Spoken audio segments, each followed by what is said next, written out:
Join me as I dive into the surprising numbers and trends behind Trump's gender gap in the presidential race.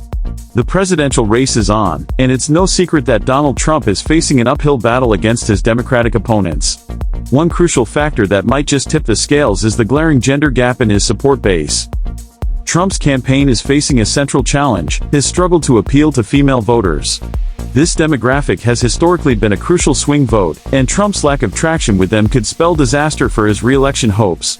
A recent poll shows that among women, Trump's approval rating is a dismal 38%, while his disapproval rating is a staggering 59%. This massive gap not only indicates a lack of support but also suggests a deep-seated dissatisfaction with his policies and rhetoric. This disparity is particularly concerning when we consider the electoral map. In key battleground states like Pennsylvania, Wisconsin, and Michigan, female voters make up a significant proportion of the electorate. If Trump can't win over these voters, he risks losing the very states that propelled him to victory in 2016.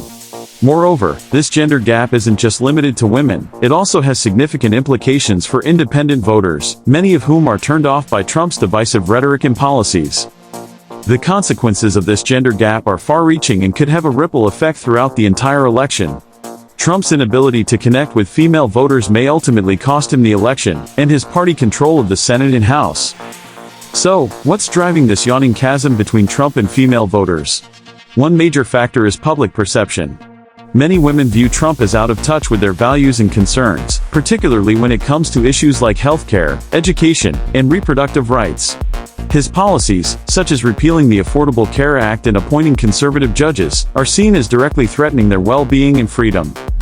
Furthermore, Trump's behavior and rhetoric have been criticized for being insensitive and even misogynistic. The infamous Access Hollywood tape, in which Trump makes lewd comments about women, still lingers in the minds of many female voters. This perception of Trump as a sexist and divisive figure has created a toxic atmosphere that's driving women away from his campaign. Demographically, Trump is also struggling to win over key groups like suburban women and college-educated women. These voters, who traditionally lean Republican, are abandoning Trump in droves due to his erratic behavior and controversial policies. In fact, a recent survey shows that 62% of college-educated women disapprove of Trump's job performance, while 57% of suburban women say they're unlikely to vote for him. A shocking recent poll revealed that among white women with a college degree, 65% prefer the Democratic nominee over Trump. This is a staggering reversal from 2016, when Trump won this demographic by 7 points. This seismic shift in opinion is a clear indication that Trump's campaign is hemorrhaging support among a crucial constituency. Just this week, at a rally in Pennsylvania, Trump told the crowd that suburban women will love him because he's fixed the economy. However, this tone-deaf comment only served to further alienate the very voters he's trying to win over. It's clear that Trump still doesn't get it. He's stuck in a masculine, 1950s worldview that's out of touch with the concerns and values of modern women. The implications of this gender gap are clear. Trump's campaign is in serious trouble.